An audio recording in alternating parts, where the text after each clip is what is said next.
You're listening to episode 205 of the Autism Mom Coach. Meltdown, hangover, help. What to do after an autism meltdown. Hello, everyone, and welcome to the podcast. Last week, we talked about the meltdown hangover, that emotional, mental, and physical aftermath that hits us and stays with us after the meltdown is technically over. In this week's episode, I am going to give you practical tips, 10 specific things that you can do to avoid, interrupt, or shorten the meltdown hangover. This episode is all about you interrupting cycles. Meltdowns will happen. You will be emotionally, mentally, physically impacted by them. However, there are things that you can do to notice this and interrupt it so that you are not in this perpetual cycle of feeling the aftermaths of a meltdown before the next one happens. Because in reality, if you are in that state, your patience is going to be lower, your frustration tolerance, your ability to think on your feet and to be the rational, solid object in the room reduces drastically. That is why this is all about noticing and interrupting the little things that you can do to make it better for yourself. All right, everyone, I hope you enjoy this episode and I hope it is helpful for you right now. This is a continuation of last week's topic about meltdown hangovers.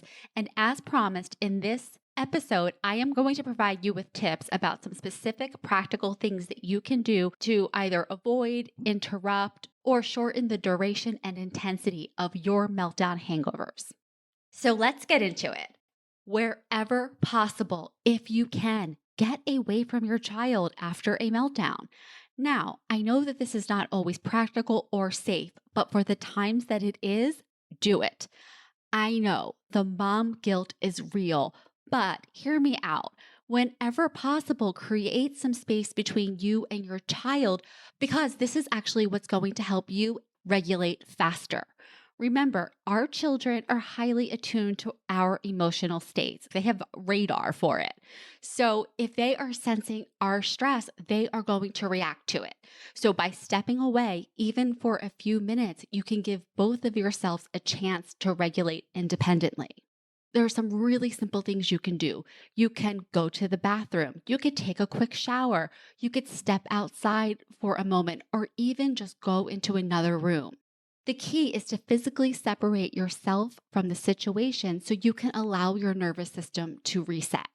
Now, a couple of tips about this to make it as effective as possible. First, no dramatic exits, right? The meltdown is going on or just about over and you exit the room and slam the door, right? You want to do this as seamlessly as possible. That's why for me, I always use the excuse of the bathroom. And this works for my son because he spends a lot of time in the bathroom with his OCD. So me saying, hey, just wait a second, I need to go to the bathroom, that's been a great interruption for us. Second, if your child separates themselves from you, let's say that they go into their room or they just go away from you, don't follow them. Let them have their moment. Let them self-soothe. This is something I really never did. Because of my own anxiety, I always wanted to finish things quickly. And so I would follow my son, make sure he was okay, try to comfort him, whatever the situation was. And I would end up escalating both of us. So don't do this. If your kid walks away, if they're in their bedroom, if they are for all intents and purposes safe, let them work it out for themselves while you work it out for yourself. Second, whenever possible, get yourself outside. Just 10 minutes in a natural setting can significantly reduce your stress hormones. It doesn't have to be a vigorous hike in the wilderness. Just a quick walk around the block or sitting in your backyard can really help you. The goal here is to change your setting and to engage with nature in a way that gives your brain a chance to shift gears and reset. Number 3, cold water. This is one of my favorites. I talked about this in a previous episode. You can actually use cold water to interrupt your stress response.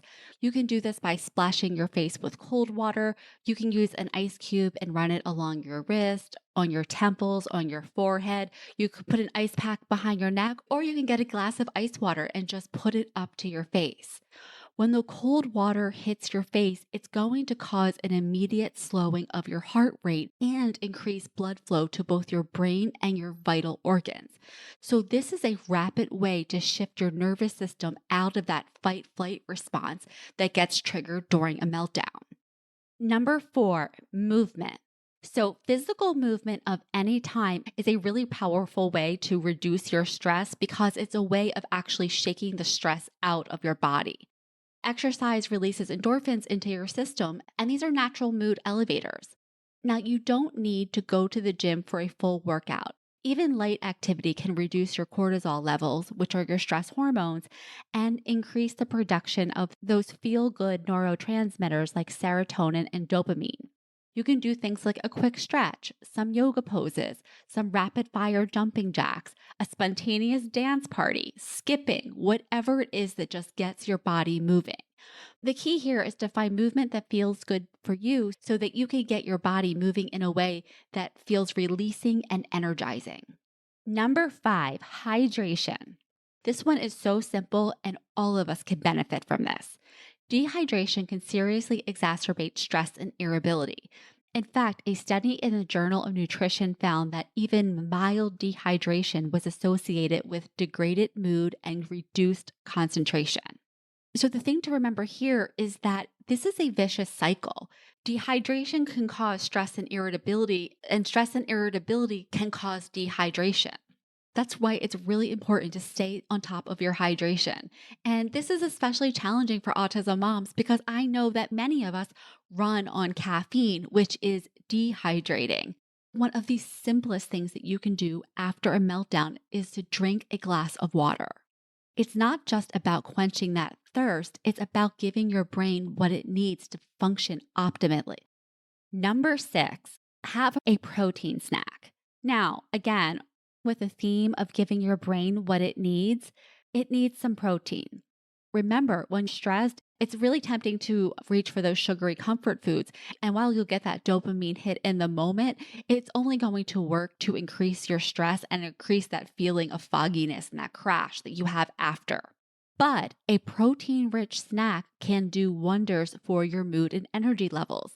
That's because protein-rich foods can stabilize your blood sugar levels, which is crucial for mood regulation.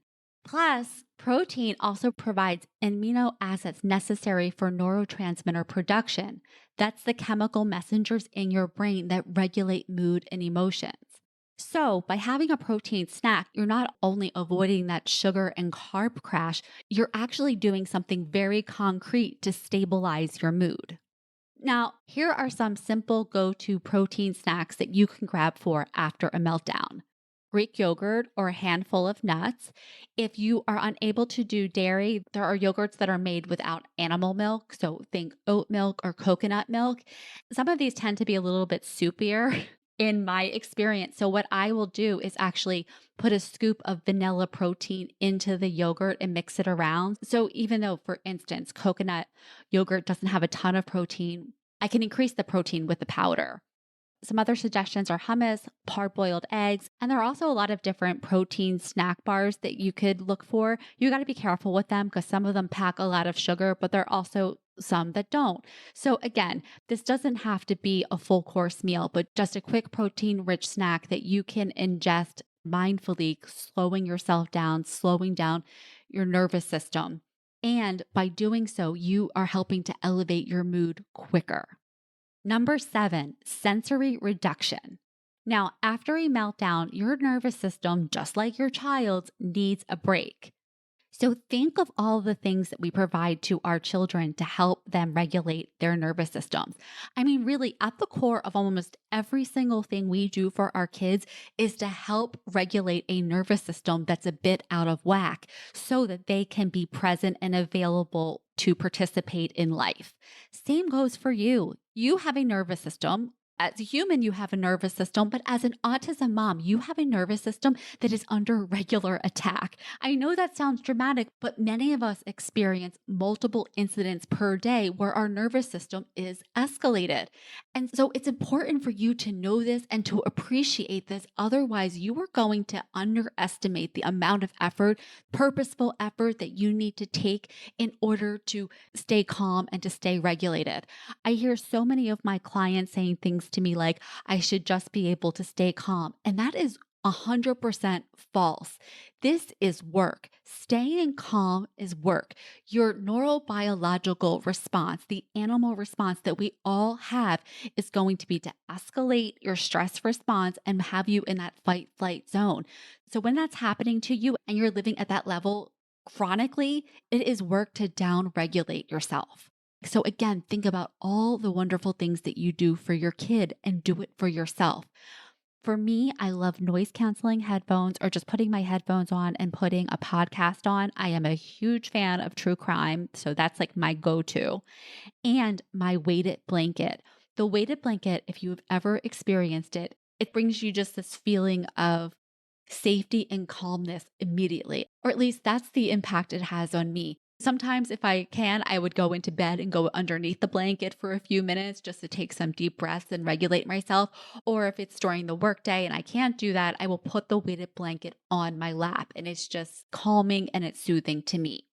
Other things that you can do: dim the lights, find a quiet space, put on comfortable clothing, wrap yourself in a blanket, seek out anything that is pleasing to your senses. So maybe it is being in a room that you like, playing music that you like, petting your cat or your dog or any animal.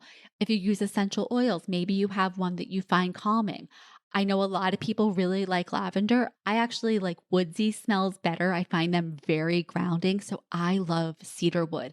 Just putting a couple of dabs of cedar wood on my wrist and rubbing it together and smelling that is just really calming to me. Number 8, comfort measures. This goes hand in hand with sensory reduction, but really just anything that feels good and calming to you. Maybe it's having a cup of tea, getting in a shower, absorbing your brain in something completely different, maybe a puzzle or a crossword, reading a book, doing a quick meditation. For this tip, the goal here is to give your mind something new to think about and interrupt the stress response.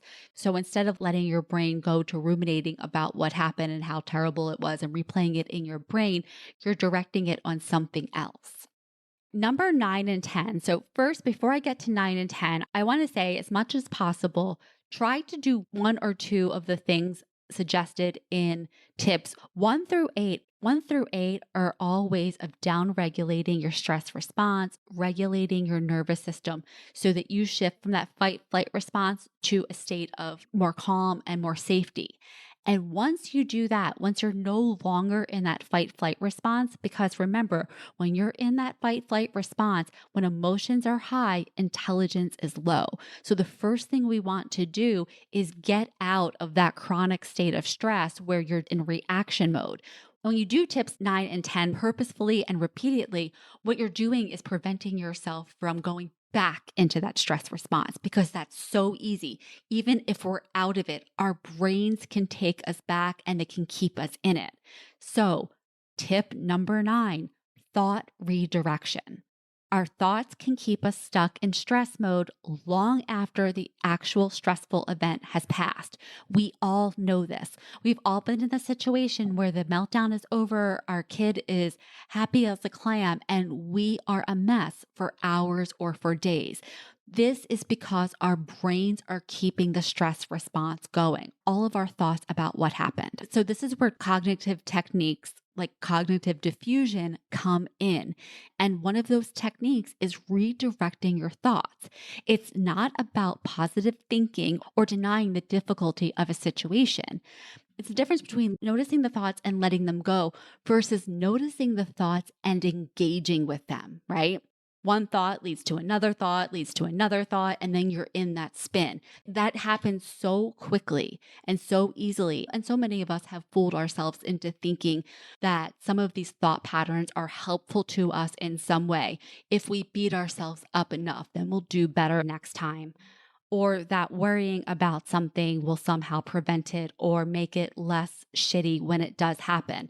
These are all tricks that our mind plays on us to keep us in that fight flight response. Because again, your brain's job is to keep you safe, not happy. So it wants to throw at you all of the things that could go wrong, right? It thinks it's doing you a favor. It's absolutely not. It's keeping you in that chronic stress response.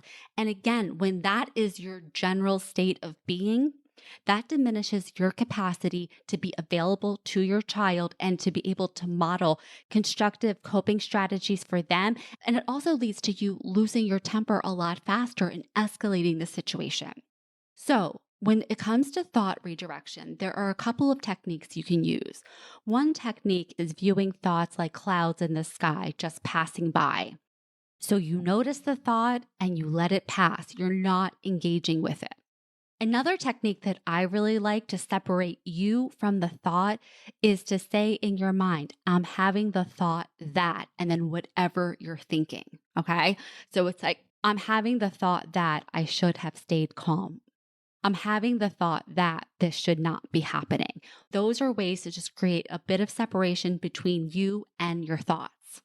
Because remember, what you are thinking in your brain creates your emotions. So if you're already in a stress state, you're already anxious, frustrated, angry, whatever it is, and you keep thinking thoughts that are fueling those negative emotions, that's going to come out in your energy and your actions. And your child's not only going to pick up on it, they're going to react to it. All right. And finally, constructive self-talk. So this is all about the voice in your head, how you talk to yourself.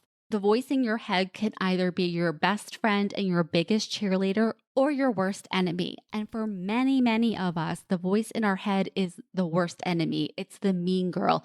It's the voice of the person or the collection of people in our past, in our lives that have been the most critical of us. Okay.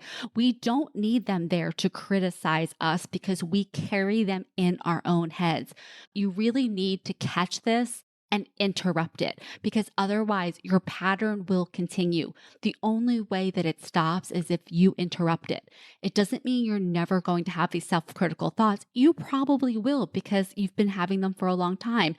The difference, again, is how much you engage with these thoughts. And so when you hear the voice of the person or collection of people who are critical of you, who are always telling you what you did wrong or what you could have done better, you need to notice it, and your inner cheerleader needs to speak up. You need to grow that voice. That voice needs to be strong, confident, and calm and soothing. Because remember, the tone of your voice, not just what you say, but how you talk to yourself, signals to your nervous system safety. And when your nervous system knows that it's safe, it's not going to be commanding you to react. It's going to relax. You're going to be able to respond more thoughtfully. So if you want to grow your ability to do this quickly, you need to change the voice in your head. And you can do this. It might feel really weird. It might feel really corny. That's okay. Weird and corny to help you calm down is a lot better than bitchy and mean to keep you in a stress state. And for what it's worth, this is all backed by research and science. In fact, the leading researcher on this topic of self-compassion, the way you talk to yourself, is Dr. Kristen Neff, who is an autism mom. So she knows of what she speaks. And again, if this feels weird and corny for you, put my voice in your head. And by the way, this is something I hear from my clients all the time. They tell me that they'll either ask themselves, what would I say in this situation? Or they will actually hear me saying it. Whatever you need to do what works for you. But the point is this voice needs to be your biggest cheerleader. These aren't just feel-good tactics. They are based on solid neuroscience and psychology research. It works. So here are some tips and suggestions about the things that you can say. And remember, it's not only about what you say, it's about how you say it. Things like, I can handle this. I can do hard things. We got through this. I did really well. I'm really proud of myself. I did better today than I did yesterday. I'm doing better every day. I'm learning more every day. Whatever it is, just make sure that the way that you're saying it communicates comfort and being on your own side. So no being sarcastic to yourself, no self-deprecating humor, none of that. Remember, you're trying to create a new voice in your head that probably doesn't exist right now. And it's going to be challenging. It's supposed to be because you've never done it before. It might feel weird. That's okay. Your choices here are feel weird and help yourself calm down, or feel terrible and keep doing the same thing over and over again. All right, that is it for my 10 meltdown hangover tips. Talk to you soon. Thanks for listening to the Autism Mom Coach. If you are ready to apply the principles you are learning in these episodes to your life, it is time to schedule a consultation call with me. Podcasts are great, but the ahas are fleeting. Real change comes from application and implementation, and this is exactly what we do in my one-on-one coaching program. To schedule your consultation, go to my website, theautismmomcoach.com, work with me, and take the first step to taking better care of yourself so that you can show up as the parent you want to be for your child with autism.